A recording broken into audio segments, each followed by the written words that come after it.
Gracias por continuar con un 100% Noticias, el Cuarto Poder, en este panel de lujo de colegas y amigos periodistas, Álvaro Navarro, Sergio Marín Cornavaca, Luis Galeano y Jaime Arellano, que me acompañan en este Cuarto Poder rápido, como de costumbre, cuando teníamos aquel Cuarto Poder, ¿se acuerdan? Un briefing de medio tiempo, ustedes pueden poner un tema que quieran poner en la mesa de discusión, pero yo les voy a hacer para aprovechar los titulares de manera telegráfica. Rapidísimo, pues el fanatismo ignorante de algunos comisarios se expresó nuevamente, políticos de la dictadura, se expresó nuevamente un acoso ignorante y estúpido de un sandinista que reclamaba de por qué Lester llegaba a ponerse una vacuna que solo en el sistema de salud está autorizada a poner porque son parte de donaciones o son como producto de nuestros impuestos. Hoy mismo yo iba a pagar la luz y solo en IVA estoy pagando 1,000 córdobas de luz. Le decía a Verónica, hombre, que agarren ahí ellos para pagar la parte de esos 1,000 pesos para esa supuesta vacuna que generalmente por ley tiene que ser sin cobro. En otras cosas también se aumentó el salario mínimo de manera unilateral. El gobierno y los sindicatos blancos, rojo y negro, pues un mísero aumento de 2.6%, el reflejo de la economía. Y también se dio una huelga en el hospital de Chinandega porque no les están pagando, el Estado está atrasando todos los pagos, toditos los pagos, de 1 hasta 2 meses. Terminan de trabajar los subcontratistas y no les pagan hasta dentro de 2 meses y todavía mucha gente está con el agua aquí porque terminan de hacer el trabajo y no les pagan. Por eso se fueron a huelga en el hospital. ¿Qué hacen los sindicalistas sandinistas? Se quedan dócilmente callados, traicionando a la clase obrera.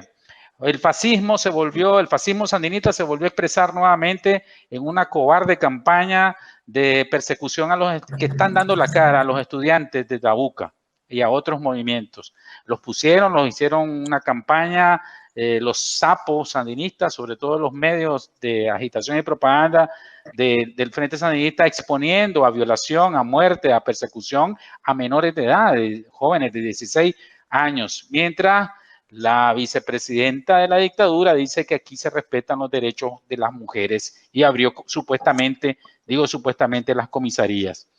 Hay agresiones para los excarcelados políticos.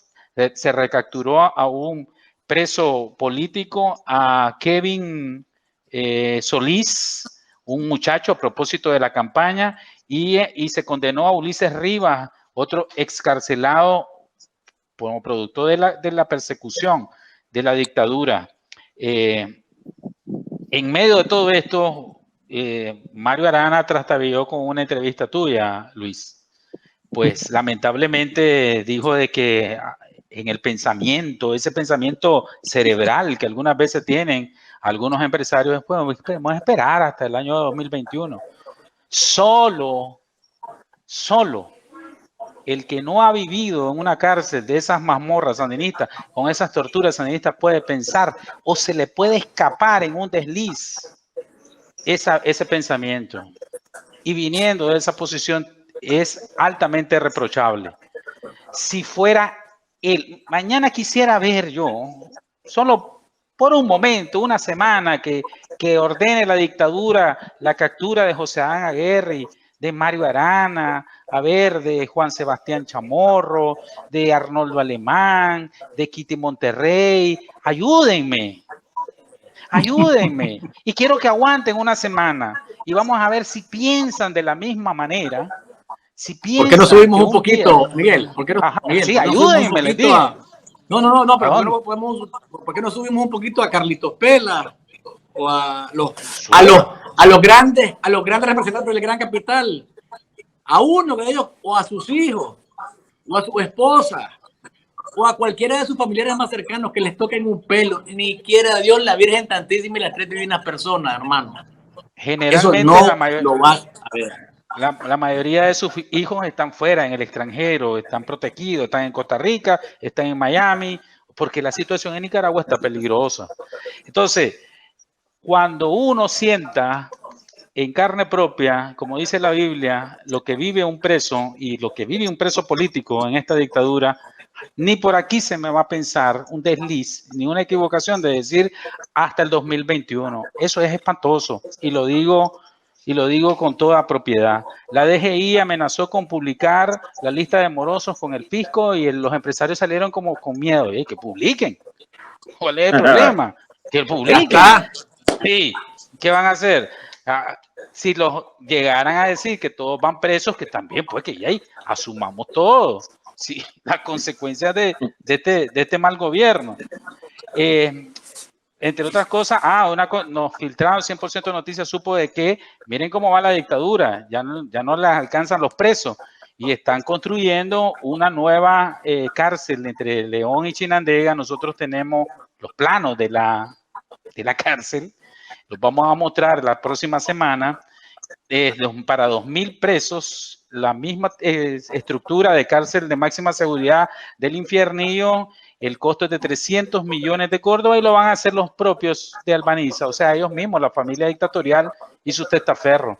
Y están diciendo que es una zona franca.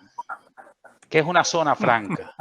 Una zona franca, si están cerrando la zona, pero ellos están haciendo zona franca. Están haciendo una mentira, cárcel. Es una mentira franca, me parece. Les vamos a sacar los planos, las celdas, los lugares donde van a estar llaman ellos los antimotines, las caninas, todo lo que nos echan ahí al interior del... Acordémonos que en los años 80, donde está la zona franca, ahorita eran las cárceles. Pero aquí está, es cemento de concreto, las mismas tumbas que nos metieron aquí en la 300 a nosotros, es igualito, los mismos donde están los antimotines que mataron a Eddie Montes. También hay que recordar para los que piensan que hasta el 2021 hay que aguantar, y quién les dice que no van a matar a una muchacha o una señora se pueda morir por las torturas y las vejaciones, o alguien le dé algo ahí en la cárcel. ¿Quién dice que va a llegar? ¿O creen que van a llegar hasta el 2021? Y, bueno, la pifiada también de la dictadura que vino y dijo que no había ningún muerto en Bozaguas y después se tuvo que tragar nuevamente su mentira. A esos niveles ha llegado. En el orden, ya no les quito más tiempo. Álvaro, Sergio, Luis, Jaime, adelante.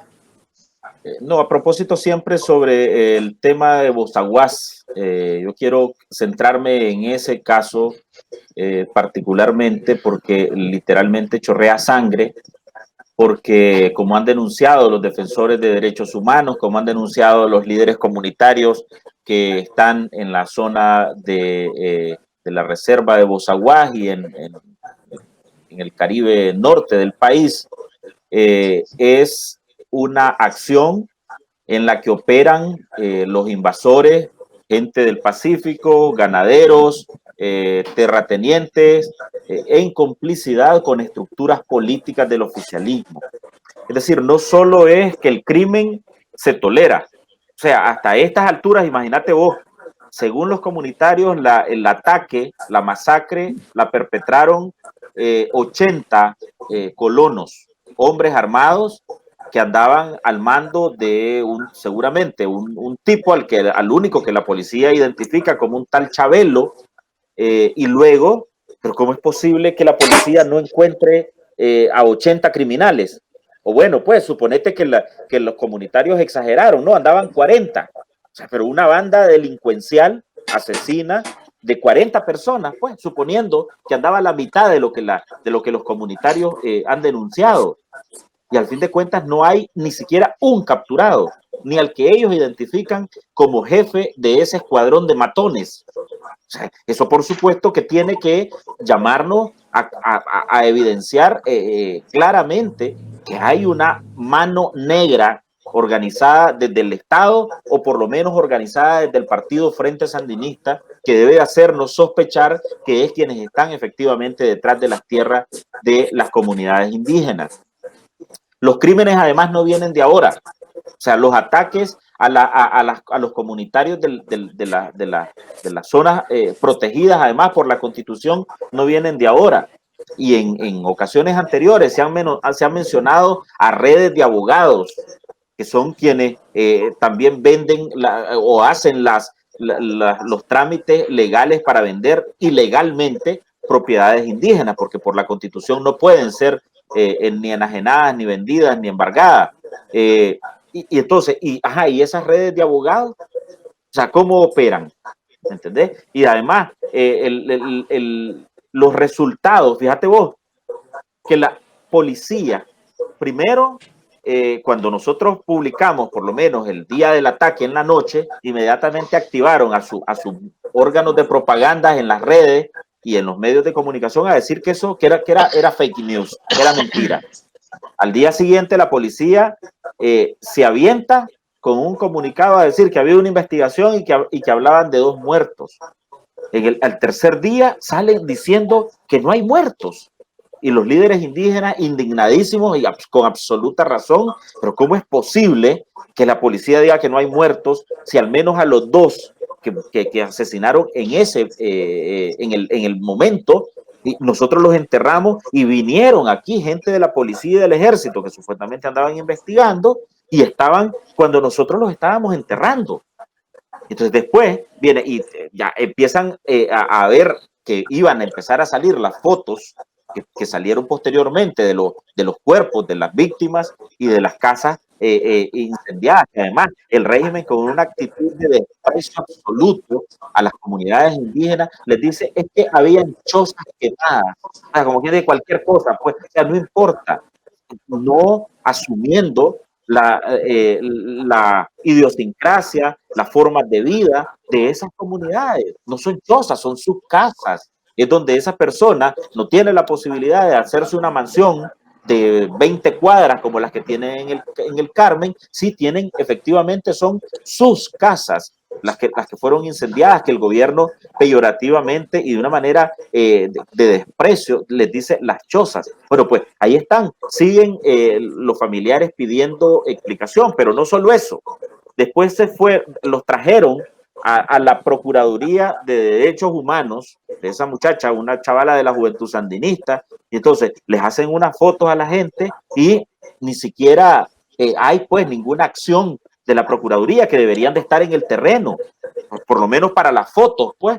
O sea, al menos para que les para que les lave la cara haciéndose una foto. Esa chavala de la JS debería de estar como procuradora de derechos humanos, que para eso la designaron y para eso le pagamos varios miles de dólares. Debería de estar en las comunidades donde fueron asesinadas esas personas, recogiendo los testimonios y transmitiéndolos en televisión, ya que les gusta la propaganda. Pero no, ni siquiera eso han sido capaces de hacer. Me parece a mí que tenemos que elevar el grito por los indígenas y por las reservas que han estado siendo invadidas desde hace varios años y que han estado extrayendo la madera. Que no se nos olvide que Alba Forestal estaba encabezando la lista de saqueos de empresas que estaban saqueando zonas madereras del país. Sergio. Miguel, voy a procurar hacer un resumen bastante breve sobre este asunto. Mira, el tema de Bozaguas, el tema del recapturado Kevin Solís, el tema del condenado Ulises Rivas, el proceso de ideologización que está rindiendo frutos por parte del Frente Sandinista, la criminalización de la protesta, todo eso, ¿verdad?, son agravios que el partido Frente Sandinista viene haciendo en contra del pueblo de Nicaragua. Y cada caso en particular, desde el que vos mencionaste, desde el asesinato de Dimontes hasta la construcción de nuevas cárceles disfrazadas de zona franca, o los escándalos de corrupción, aquellos que se saben, aquellos que son filtrados, pero mira, hay mucha gente que está denunciando que ya no aguantan en las instituciones el zafarrancho de dinero que están haciendo, es decir, la extracción de dinero por parte de los funcionarios de alto nivel, porque ya intuyen que van para afuera. Y entonces, quienes están denunciando son los trabajadores, esos trabajadores que reclaman y dicen que les toca ir a las marchas los días sábados, a las caminatas, ¿verdad? Y que son los que realmente están sufriendo por un empleo, mientras sus jefes, los funcionarios de alto nivel, están en franco derroche de los recursos públicos. De tal manera que aquí podemos hablar y hablar de cada uno de los aspectos. Pero es importante decirle a la gente que ya esto se va a terminar. Y que se va a terminar con el concurso de cada nicaragüense organizándose en su propio espacio. Nosotros lo hicimos como medio, como periodistas independientes. La unidad médica, que fue golpeada también por la dictadura, lo logró hacer. De tal manera, los defensores del pueblo, cada quien en su ámbito tiene que ir organizándose de mejor manera, porque por donde vos toques en este gobierno sale sangre y pus. Y hay que revitalizar el papel de los medios de comunicación independientes para esclarecer los hechos y estar siempre al frente de las informaciones, ¿verdad? Dando lo mejor que podemos dar son informaciones apegadas a la realidad. Ese es mi comentario frente a toda esta barbaridad que estamos viviendo. Luis. Es decir, es un episodio de esos de estupidez mayor, porque los lambiscones de la dictadura y los que ejecutan estas acciones no se dan cuenta de que ni Daniel Ortega ni la señora de los Anillos son los que dan los servicios de salud, es el Estado. Es el Estado de Nicaragua el que, a través de los impuestos que pagamos todos los nicaragüenses, es que obtienen ese servicio. Los de arriba, los de abajo, los chaparros, los gordos, los barbudos, los lampiños, todos los nicaragüenses que pagan impuestos tienen derecho, ellos y su familia, a recibir un servicio público de salud, de educación, de construcción de carreteras, de telecomunicaciones, de electricidad, lo que sea. Pero pasa que en el sectarismo y en esa mentalidad alienada de que es el comandante, gracias al comandante, la compañera, el sol brilla, la luna aparece, yo respiro y mi sangre circula por mi cuerpo porque ellos quieren que circule. Es decir, ese pensamiento es realmente absurdo, pero poco falta para que lo digan públicamente, esa manera de ver las cosas. Y el señor que trata de alguna manera demostrarnos que es bien bruto, el que sigue a Lester, le pregunta por la dictadura de los neoliberales. Solamente me aclaran ustedes que son un poquito, quizás, a ver, Jaime, Miguel y Sergio, ustedes que vieron un poquito más que nosotros, que Álvaro y que yo. Dictadura de los gobiernos liberales de 1990 al 2006. Dictadura, me aclaran por favor si hay dentro del concepto de dictadura algo de lo que ocurrió en esos gobiernos, que no fueron los mejores, pero dictaduras nunca fueron, por lo menos hasta donde yo sé, ¿verdad? Trato de acercarme a esa realidad y no la encuentro. Después le dice que sus padres trabajaron para el Estado y que él es un malagradecido, y Lester le dice, espera un momentito, no trabajaron para el Estado, y si hubiesen trabajado les quitaron su salario. Y lo confronta, como lo hizo también muy valientemente cuando lo hizo en el diálogo. Lester le dice, es un dictador, o sea, oíme una cosa, en las instituciones del Estado, donde hay llenas que prácticamente atacan a cualquiera que llega a los azules y blancos, que son figuras representativas, y se les lanzan tal cual fueran llenas a atacarlos, Lester es valiente en ir realmente, porque tiene que ir porque la inyección esta es el único lugar donde la pueden poner y se la tienen que poner gratuita. Entonces, tanto en el caso de Geraldine como en el caso de Lester, lo que han denotado los señores seguidores de Daniel Sequeda es una estupidez sin límite. Es la suma de ignorancia y fanatismo que tiene como resultado una gran estupidez. Simplemente eso. Por el otro lado, en relación al tema de la metida de pata de Mario Arana, aunque él rectificó en el mismo programa y en la misma entrevista, porque lógicamente cuando yo lo escuché, le digo, don Mario, no puede ser que usted me diga que si no es con este gobierno, es con el otro que se va a liberar a los que están presos políticos, me parece. Él se dio cuenta de que había metido la pata y echó para atrás y ha pedido disculpas públicas, pero con todo y eso, es inconcebible que de pronto se te salga algo así en una entrevista en público. Y yo entrevistaba más temprano a dos madres de presos políticos y familiares o familiares de presos políticos, y me decían lo mucho que le golpeó escuchar eso, lo mucho que le golpea de pronto escuchar que van a elecciones y que no importa que vayan con presos, pero que Es decir, hay una cosa de veces de no medir lo que significa indicar pues que hay que caminar en la ruta que Daniel Ortega quiere, porque Daniel Ortega es el tirano, y entonces si no es que lo que el tirano quiere, nosotros no podemos hacer nada más que lo que el tirano diga. Ahí creo que hay un golpe artero y directo a los sentimientos, al corazón, a la vida de la gente que está en la cárcel, y a la gente de la vida, o a la vida de la gente que los rodea, sus familiares y sus amigos.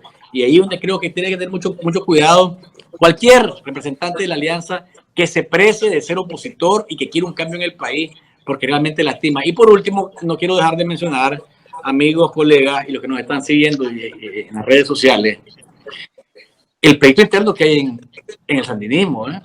O sea, hay un penqueo, como digo popularmente, en el nicaragüense de la calle, que no es jugando.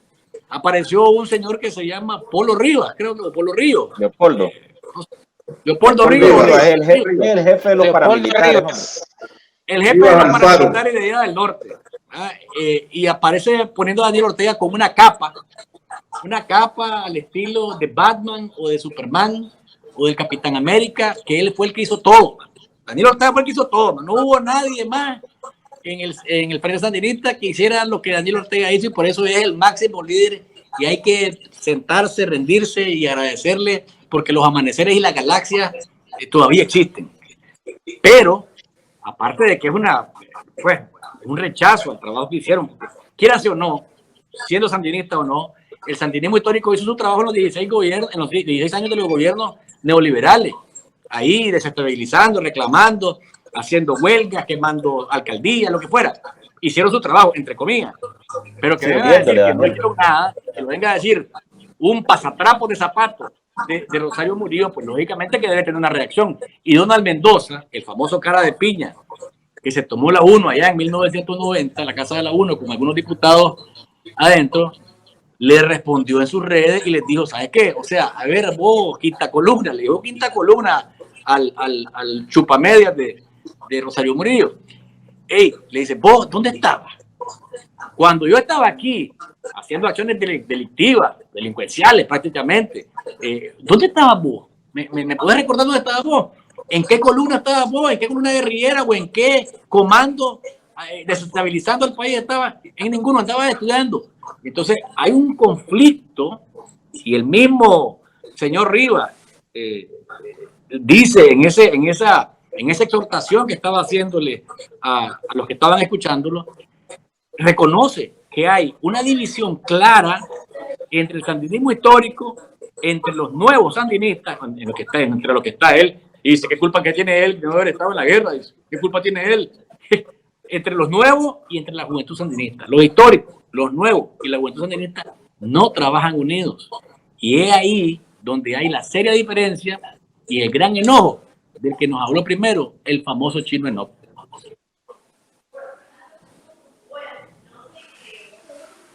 Y ahora se fue Miguel. Se nos fue. Ahí. Se fue Miguel. Bueno, Jaime, te toca a vos. Coerción. Te toca a vos. No, yo creo que un tema que creo que en primer lugar un mensaje a los familiares de los presos políticos, y un mensaje a los miembros tanto de la Alianza como de la Unidad Azul y Blanco.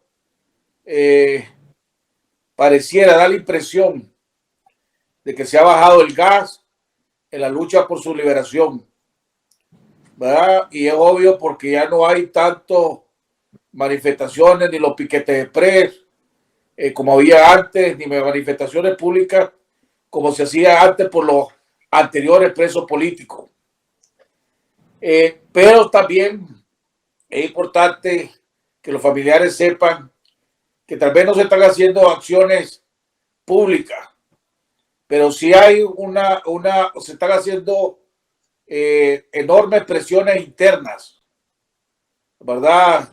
Tanto diplomáticas como la comunidad internacional, como diferentes organizaciones y personas para la liberación de los presos políticos.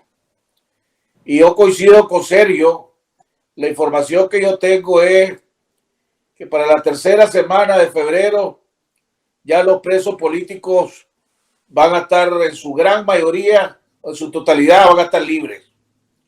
Tal vez hay unos 2 o 3 que desgraciadamente la dictadura está cerrada en no soltarlo, ¿verdad? Y uno de esos es la loba o el lobo, la loba, ¿verdad?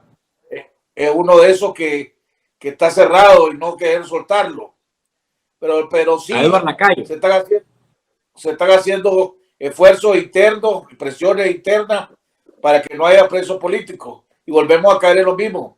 Todo depende de la presión que está sintiendo Ortega y la necesidad que está viendo él de que tiene que hacer, que ya no basta y que ya el tiempo se le está acabando. De lo contrario, van a venir las próximas sanciones que vengan.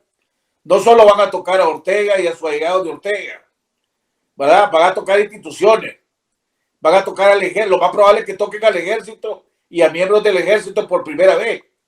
Y eso sí le deben de estar, y eso sí tiene la capacidad, ya siempre ha tenido la capacidad de golpearle la mesa a cualquier presidente.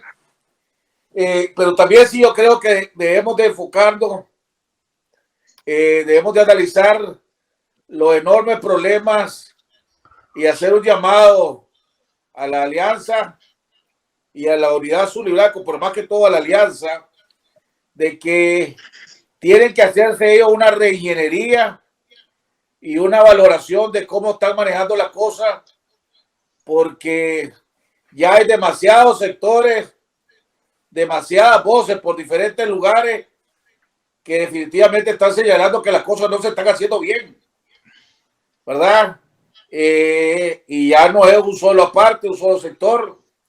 El campanazo que dio Edwin Carcache, que hace que lo culminó con la renuncia de él, de la Alianza Cívica, pero no de la lucha. Al día siguiente vimos el comunicado de la agrupación juvenil a la cual Edwin Carcache pertenece, donde dicen que respaldan totalmente las declaraciones de Edwin Carcache, pero que se quedan en la alianza y que le dan un voto de confianza más a la alianza para que recapaciten en los errores que están cometiendo. Los mismos señalamientos prácticamente ha hecho el movimiento campesino, ¿verdad? Hay conformidad de diferentes sectores. Y la verdad de la cosa es que es muy importante para el país la creación de esa coalición, el anuncio de que se oficialice la coalición, porque como decía Sergio, hay diferentes organizaciones que se están organizando y deben de organizarse. Y lo importante sí es que después haya una coordinación de entre todas las organizaciones para definir una misma estrategia. Y eso es lo que podría ayudar a resolver la coalición. Entonces, creo que es sumamente importante que ojalá que tanto la Alianza Cívica, los que están en la Alianza Cívica, analicen y sepan los errores que están cometiendo, aprendan de ellos y lo corrijan.